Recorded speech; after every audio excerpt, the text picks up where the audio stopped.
Recovery Ecosystem Podcast is an initiative of Detroit Recovery Project, Incorporated. Our mission is to support sustained recovery, health, and wellness. Welcome, everybody, to the Recovery Ecosystem Podcast. We have our host today, none other than the CEO of the Detroit Recovery Project and the author of this wonderful work we call the Recovery Ecosystem, Dr. Johnson. Hey. Let's do it. I have the pleasure to introduce the two co-hosts today, and that's one is our own known as DJ Shakan, but he's a father. He's a certified peer support specialist, and he's also an author himself. He wrote a book called Self-Awareness, and he helps a lot of young people in the community. He's a deacon in his church, so he wears many hats, and none the other. Robert Shakan, thank you so much. Hello, everybody. Hello. And following behind Robert is the incredible. She's a doctoral student at Oxford University. She's a researcher. She specializes in doing work around harm reduction, microbiology. She's a wife and a passionate young woman that really interested in change in this SUD space. So thank you so much. Y'all. Boo Harfoosh. Oh, he got it right. He got it. Thank you so much, Dr. Johnson. It's an honor to be here, and you have been an amazing mentor and someone to look up to in this space, so thank you. Thank you. And I also have the honor of introducing our guest. Say your last name for me. Stephanie Buergers. Buergers. Stephanie Buergers. She's a social worker at Higura Health and also a person in recovery. So thank you for being here. Yes. So are you a master level social worker? Yes, I am. Yep. And where did you get your social work degree from? University of Michigan. Wolverine. Yeah, amazing. Now it's going to be a year and a half ago, 2 years. Yep. Oh, congratulations. That's awesome. And I heard you say earlier that you've been in long-term recovery for, how long has it been, 5 years? I have 5 years. Congratulations. Heroin-free and opioid-free in August. Yep, Amen. this year. Do you mind sharing with us how your recovery journey started and how and if it was important to kind of rewire your brain, change your thoughts that helps you to kind of stay in this recovery process? Yeah, absolutely. So, I've been on this journey for probably 15 years. It took me to get to the point of finally getting a year clean. But, I thought I wasn't worthy of recovery. I thought I wasn't worthy of love. So let's just pause right there. And thank you for sharing that. Yeah. So 15 years, it took 15 years on your journey to get 5. Mm-hmm. And then you started talking about your thoughts, right? And you were having these negative thoughts. And like, what do you think influenced those negative thoughts of not really believing in yourself? Ooh, so many things combined. A lot of us deal with trauma. Excuse me. And I have experienced trauma in my life. And grief. Grief was a big part of my journey. I lost my father to an accidental overdose in 2013. Okay. But prior to that, I was using opiates. Okay. So through that entire time, I just thought very less of myself. I didn't think I was a good person. I didn't think I was smart enough, good enough, even though, when speaking, a lot of us that are in recovery or dealing with substances, we speak on the negative aspects of our lives rather than the positive, even though there are positives. But I was just in a downward spiral personally, just really self-loathing and hating myself, truly. Well, thank you for sharing that with me. And sorry about your loss of the father's overdose death. I know that could not be easy at all. And, we were talking earlier about how grief and loss impacts us in a negative way and often leads us down these negative paths. and how important it is to really understand and take a deep dive around looking at what we're thinking and what we're feeling and what we're thinking and how it causes us to act out in certain ways. When I did my research, or shall I say my dissertation for graduate school, I was studying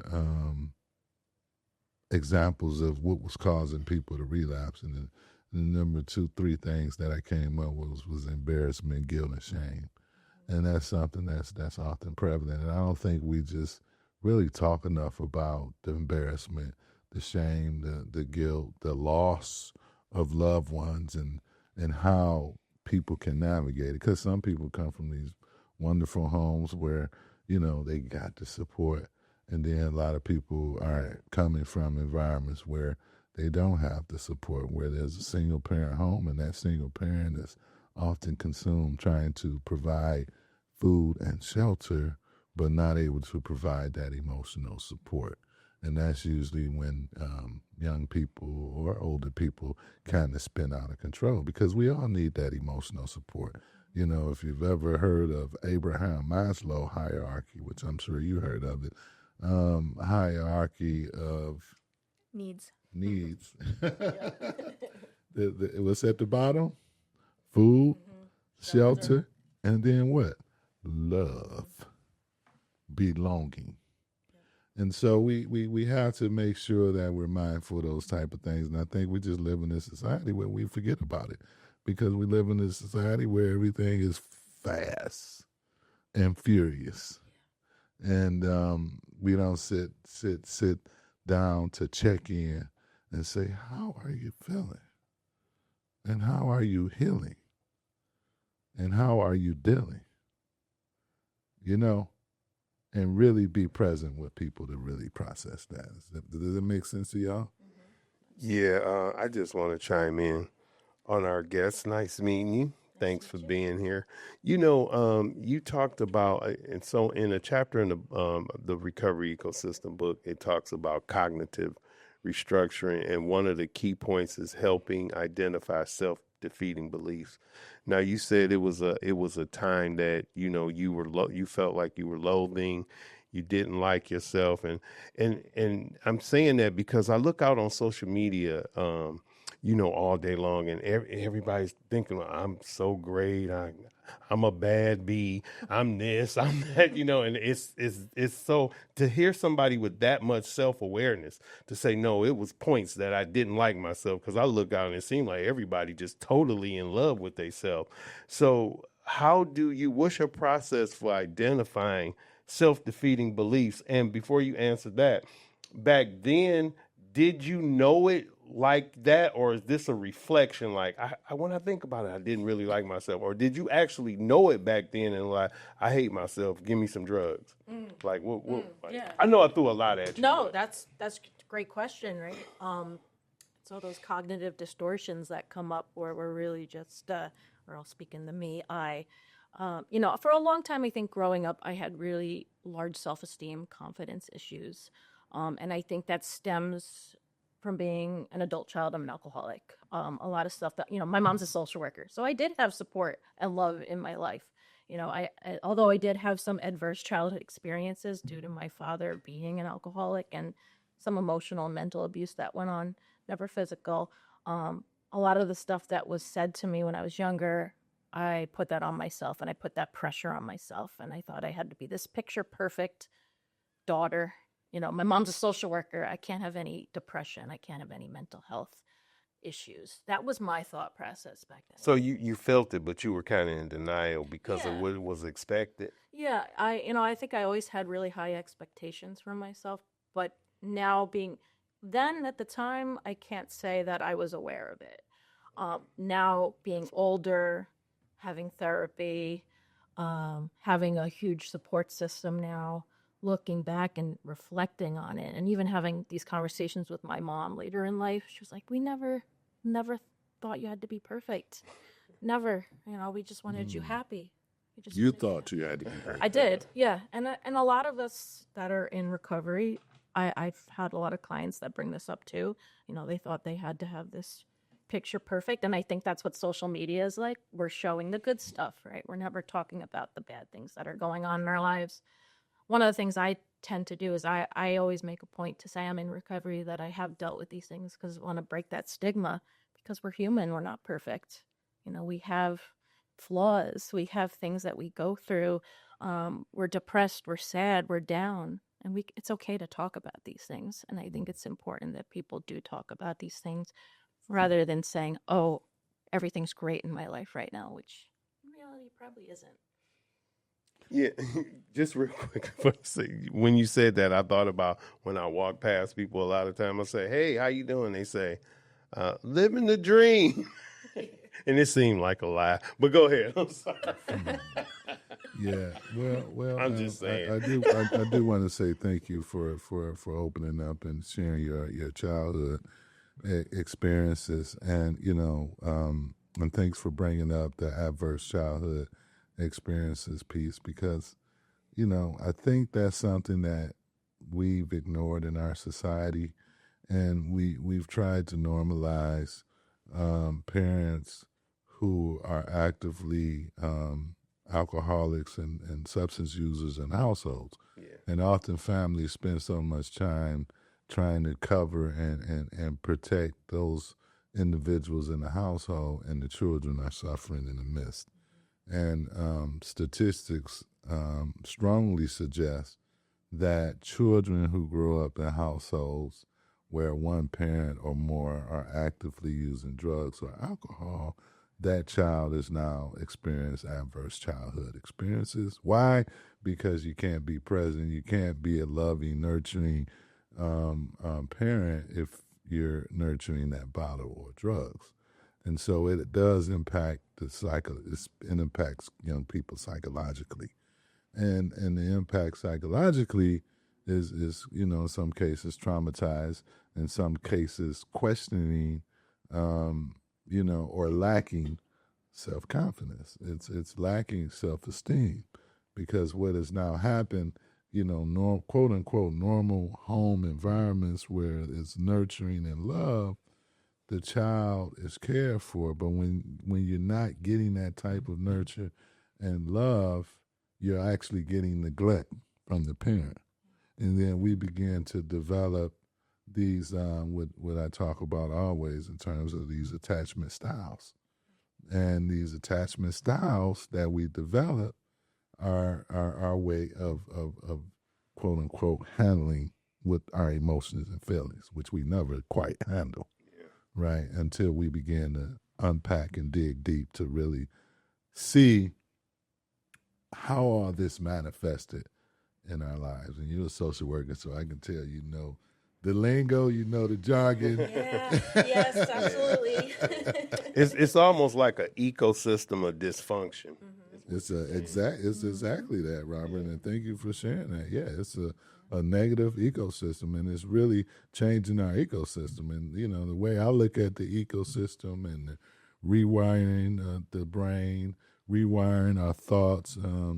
It's if you're trying to grow some plants in the backyard and you see one area in your backyard is getting more sunlight, perhaps you may want to try to grow the plants or the garden in the area that's getting the sunlight versus the area that's not getting the sunlight. We're human beings, and we wasn't getting our sunlight in our homes. And so we have to change. Our home's ecosystem came with some challenges. And it's our responsibility as young adults to recognize we need an ecosystem that's going to help us to be more functional, productive, and loving in our communities and in our homes, with our spouses, with our significant others, with our children. And also just having that moment of realizing the thinking needs to change. Because, when we have these negative thoughts, and you talked about it, and I appreciate it, Stephanie, of the lack of confidence. If you're lacking confidence, your behavior is going to be indicative of that. And so in order to break the lack of confidence, what do we have to do? What is it that we have to build? confidence. Yeah. Yeah, I'm like thinking, what are you? What yeah, right. What's the term? We didn't know we was gonna have a quiz, but thank you. So we're not responsible for the ecosystem that we're born into, but you are responsible for the ecosystem you create as an adult. And just Dr. Johnson was talking about, like, and we were talking about this dysfunction. Do you believe that, because most people have some level of dysfunction in their family, do you think it was some dysfunction in your family, and what was it? And don't make your people mad today, so you ain't got to go too deep. but like, No worries. some things you think contributed to, Oh yeah, absolutely. I mean, addiction, alcoholism doesn't just run through my family. It marathons. Wow. Woo-wee, it marathons. Whoa. My uncle, my dad's brother, he started using heroin when he was 12 years old. When heroin hit the suburbs of Long Island from the city. I'm from Long Island. Just hear my accent. all right. Yonka. And he ended up passing away at age 38 due to hepatitis. I believe he was HIV positive in the end, just from needle exchanging and, being in dens, shooting dens in the city. And then my grandfather, who was from Germany and immigrated over here, being through the trauma he went through, because they got away out of Germany, so he wasn't put into the Hitler Youth. He was an alcoholic as well, and his father was an alcoholic, and my mom's father was also an alcoholic. So it's there. Did you know about your uncle's addiction as a youth? You knew what was going on with him, or? So when I reflect back, I don't remember too much. I do remember my mom kind of hiding me from that. I did learn pretty young, though. I was about 10 years old when I did know he was doing something. I didn't know it was heroin at the time. I also knew my father was an alcoholic very young. My mom did protect me from a lot. I have to say, I'm so grateful for my mom. She's my best friend. She's amazing. She worked in prevention as well. She worked in the schools. But she was very honest and open with me about my dad and his struggles. And then, classic child of an alcoholic, I would find bottles around and I'd say, Mom, look what I found, and try to, my biggest fear was always losing my dad, and that abandonment factor. And I think a lot of us who have a parent that is using or drinking, we have that fear. And then it ultimately came true for me, which affected me greatly. Let's just say affected me greatly. Yeah. Okay. You helping unlock some stuff. I may need to call you to be my therapist, because you were talking about like your dad drinking, and it reminded me of, I can remember my stepdad who raised me. I can remember, like, so we know drinking is dysfunctional, but I would be happy like when he would come home with his friends from, like, the plant. They worked all day and they had that big bottle of scotch. And I'm like, oh, wow, he gonna get drunk. He ain't gonna be bothering me. And, I guess some parents were happy drunk. Some were like mean. But I didn't realize the dysfunction in that. Like, I'm looking for him to come home. Do we got that bottle? Like, if he got that bottle, it's going to be a good night for me. He ain't going to be messing with me, And I'm like, wow, that was dysfunctional as heck. Yeah. But you don't know it. You don't identify it as that, as a child. Right. Right. I mean, my dad used to bring me into the liquor store. I would always be happy because I'd get candy when I'd go in with him. Oh, get candy today. Let's go. But it really is like, okay, you're young and being brought into a liquor store and hanging out, like. Yeah. Yeah, thanks for sharing that part of your family too, Stephanie. I wasn't expecting you to go that deep. You went deep, and and I think it's important is that we don't always go back 2-3 generations, and because when we go back like that, we're able to see the linkages, because we also know that what contributes to our behavior and thinking is our genetic our genes. And when you have grandparents on both sides, moms and dad's side, that has a history of alcoholism and or drug usage, we know that you're considered to be like high risk. You're more susceptible to develop an alcohol or substance use disorder than a child who may have come from a history of no alcohol use whatsoever. And that's just a really, really key thing that I think we don't always examine, is like, what was mom's like? Same with mental health. If moms had some mental health issues like depression or diagnosed with bipolar, that gene is in you, and so you can be more susceptible to developing, some of those disorders as well. And granted, sometimes addiction, sometimes the mental health disorders may miss a generation, but it doesn't mean that it's not there. And that's why it's important to really take that deep dive so that we can help identify new tools and practices to begin to break those patterns, because we can't break those patterns if we don't know what they are.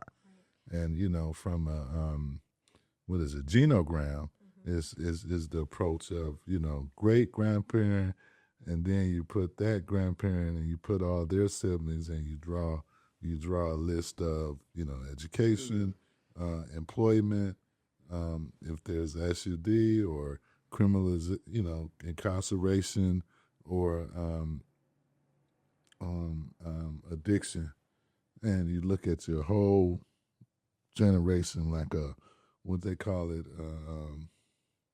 family tree. Family system. It's called what again? A genome? What?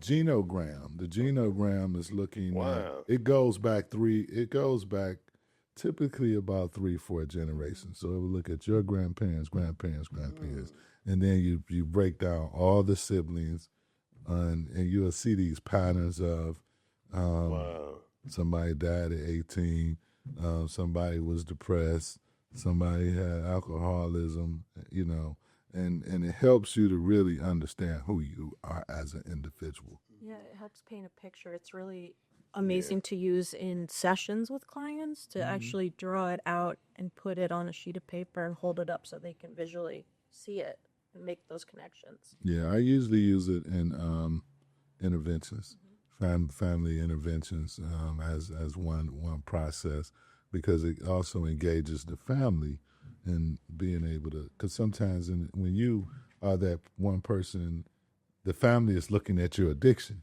but the family's not looking at the family, and so it's really taking that family approach, family systems approach. Well, I was really happy you brought that up, because as I hear this conversation going, I think about bringing it back to rewiring the brain, the how, like the practical strategies we use for it, right? We talked a lot about therapy, that there's generally an aversion for therapy. There's also, I think, a really important thing about rewiring the brain is that people don't consider that sometimes our body needs that support. So what we consume, also, if we need to think about maybe a medication, how these like practical strategies, these supports, because some people also have tried therapy, right? And they say, I'm still stuck, So I can we dive a little bit more into that? Like what are, from a clinical perspective, what are kind of like that concert got me yesterday. What are kind of if you can dive more into other practical strategies to support you in rewiring your brain and your thought processes? Yeah, I mean, I utilize a lot of CBT, cognitive behavioral therapy. What we're talking about right now is rewiring that brain, and a lot of psychoeducation on that. I think meeting clients where they are at on a strength-based approach has really helped me when working with clients and help them in turn. Because there is an aversion to therapy for many clients, and a lot of the ones that I work with they have to comply with probation or court or sobriety court, because I also work with sobriety court clients out of the 19th district. So meeting them where they're at and using a lot of motivational interviewing as well, just to kind of see their ambivalence to a lot of things. Ambivalence to maybe changing their behaviors, to going to therapy and what they want to talk about, taking that trauma-informed perspective, not forcing things out of them, want to make sure it's a safe space where they can kind of relax into it and kind of build that rapport with them, I think is very important. And a lot of mindfulness and acceptance, yes, this happened, but how can we move forward and get out of that shame, blame, and guilt? How can we move forward in taking our experiences, turning them around into motivation to overcome them and go back to that resiliency factor? I work a lot on resiliency, and, we kind of talked about, if we don't have someone in our life, whether that's our parents or people, having someone that is supportive helps people overcome and helps them build resiliency. And I always tell my clients, like, family doesn't have to be blood. You can create your own family, whether that's in here, as a supportive person in your life, if it's with sobriety court team, because they're very supportive and want clients to win, or, the people they're meeting in AA and a smart recovery, whatever, sober support meeting they're going to, creating those connections, because that's the opposite of that addiction, that isolation. What do you find in your own personal journey is the most powerful of all of those techniques that helps you stay positive? A lot of positive affirmations and speaking things into existence. For me personally, I had to, so I share freely that I am a felon. I hope that's okay that I share that here, because that also breaks stigma, right? Because a lot of people feel shame about that. I know I did. A therapist said to me a long time ago, my last time in residential, was you have to grieve the person you were or thought you were. Because I always thought, again, back to those expectations, I'm the good girl. I get good grades and people see me as this. But in reality, it was like, that's not what was going on. I was deeply hurting. So changing that negativity and changing it into motivation to move forward in positivity and overcome those things. Because I was such at a bottom, I had to change something. So for me, it's a lot of power of positivity, and acceptance and mindfulness. Okay, yeah, that's good, and I'm glad you shared that. And so I've been on this journey for about 35 years, and you saying about well, I'm a felon, and you using it more as a story of empowerment as embarrassment. I've kind of like went up and down the slope on that. It's like sometimes on this journey I've been like, yes, I'm in recovery, and but sometimes I've been a little embarrassed about it, like, oh, I don't want to tell everybody this, so you kind of go up and down for me. And to me, to admit that, I mean, just you being open about yours is the reason I was able to share, because I never really shared that. Yeah, and I want to just say, and thank you so much, Stephanie, for you've actually just talked about what we call the actionable tips to helping people change their thought process. So when you gave your own example of, one CBT, cognitive behavioral therapy, again, that's the gold standard of therapy in terms of that orientation. But you also talked about affirmations, which I think is key. We don't realize that part of our thought process, we also we have these internal narratives. And so in order to change that narrative, we can start saying, I am somebody, and I'm going to be the person that I want to be. And just recycling that type of conversation, whether it's out loud or internal, it helps us to tap into our inner person, because ultimately we want to be the best version of ourselves, and we can't be the best version of ourselves until we take a deep dive to understand whose we are. Yeah. Who are we? Yeah. And we're not these circumstances. I do know you work at Higher Alcohol Treatment, and I'm gonna just share this with you. My journey started at Higher Alcohol Treatment Center in 1988 in Westland, Michigan, when they were housed in the old Eloise building. Okay. And I was 18 years old. And I had my therapist for the first time. And her name was Wanda. She was about 5 feet flat, a white woman. And I'm this black kid from the east side of Detroit that's been taught, do not trust white people. But when your ass is out, you don't give a damn what color somebody is, right? As long as you get the help you need. And after I had completed that program, I felt like I was Luke Skywalker, and she was my Yoda, because she really, really helped. That was the first time somebody helped me to really examine my internal well-being, my internal self, because ultimately we really want to get to the place where we look at ourselves and be able to do it in a non-judgmental way. Yeah. Being able to really look at our experiences and not judge, because we've been judged, we've been prejudged, we've kicked ourselves, we beat ourselves internally. And we do it so much where other people on the outside start to do it. And so that helps us to, because the more we start looking at ourselves, now we're able to put some labels and say, I got some shame, I got some guilt that I now have to heal from and I got to recover from. And then we got to start breaking ground in terms of our thoughts and just putting the switch on it. Robert was talking earlier about different approaches to changing our thought processes.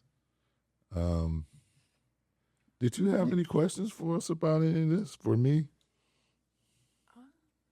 Not at the moment, and I may have something come up. I really like what you just shared on that about changing. You had someone in your life that invested in you, right? As much as when clients enter therapy, they're investing in themselves. A lot of times, though, because of that aversion, they don't start out that way. But when they see someone that is invested and showing that compassion, the first thing I tell my clients when they walk in is, I'm in recovery. There's no shame, blame, or guilt in this room coming from me. There's no judgment. This is a safe space. Okay.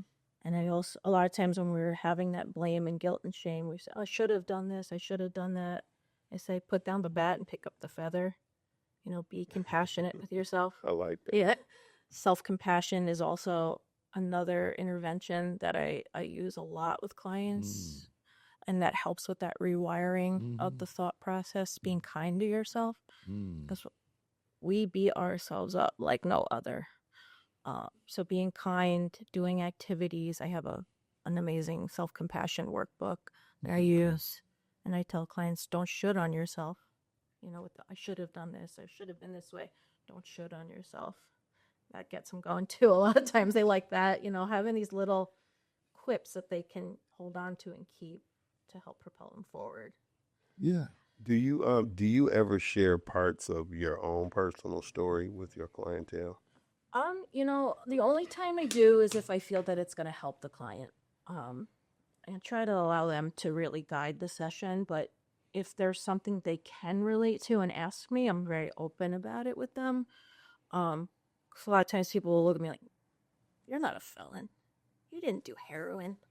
Listen, it doesn't discriminate, a lot of my sobriety court clients I share, because I was once a sobriety court client myself, and, they get a lot of good feedback about that, because a lot of times they don't trust the process when they start. But really, it can be such a lifesaver. Some of these, I'm not a big fan of cops and the justice system, I'll tell you that. But yeah, and Robert, and that's a good question you ask, because we're trained as psychologists to, when clients start asking us personal questions, we're trained to, practice motivational interviewing and say what comes up for you, whether I did experience that or I did not experience. There's also an opportunity to understand the person's cognitive distortions that they have, because sometimes, the client could be sitting here determining that you're not an effective therapist. And when they have those thoughts, they start believing in those thoughts, and they start developing excuses that coincide and support those thoughts, if that makes sense. So it's also, for me, it's an opportunity to unpack what's going on with the individual who's making those statements and asking those questions. But, we do, self-disclose only if we believe it's going to be beneficial to the client. because sometimes people get lost in talking about themselves and not giving the client the space to really, talk. Something stood out to me because I think when we're talking about rewiring the brain, we've been focusing a lot on the actual person experiencing, substance use disorder. But I think equally as important, when you were talking, you said that you provide a very compassionate and open environment for people walking into your space. And I think that's almost kind of like not the regular logic a lot of people have, especially when we're talking about when these things first arise, probably in the home. The immediate reaction is punitive. It's like, you're done, you're in your room, you're isolated. That's like the natural feeling for the ecosystem around that person. I'm not going to say for everybody, but usually for people who don't have a background in these things, right?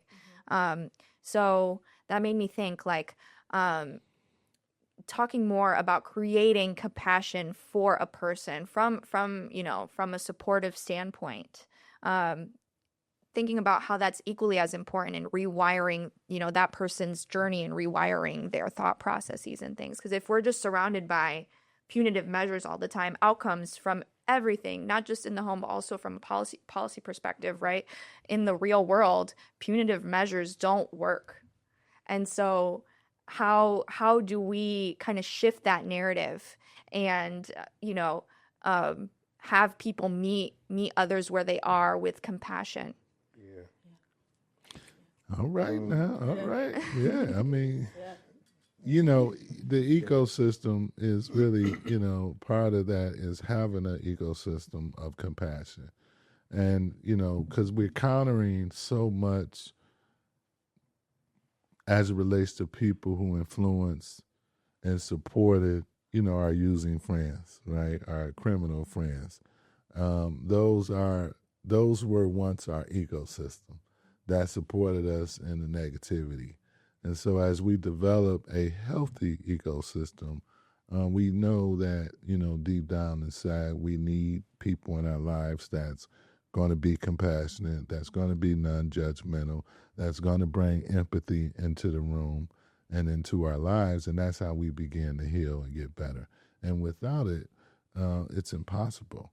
Without it, with it is how we are, and again, the Recovery Ecosystem book was a book that was written to help people sustain long-term recovery, to help people to reduce relapse. We know that there's a high recidivism for us who work in this space, that most people relapse within the first 30 days of completing treatment in our country. And most of that is a direct result of lack of a recovery ecosystem. People complete treatment and then somebody say, well, you can just smoke some weed, or perhaps you can just get a drink here and there. And that's not the reality of people who have been diagnosed with substance use disorder. And in order for the needle to change, we have to change our thinking. We have to develop a new thought process. We have to rewire our brain, and we have to break the patterns. And that's why the recovery ecosystem is important and valuable. And so I do want to just say thank you 1,000 times for coming. And she just came right in and opened the book on Stephanie. We really, really appreciate that. You share from your heart, and thank you so much.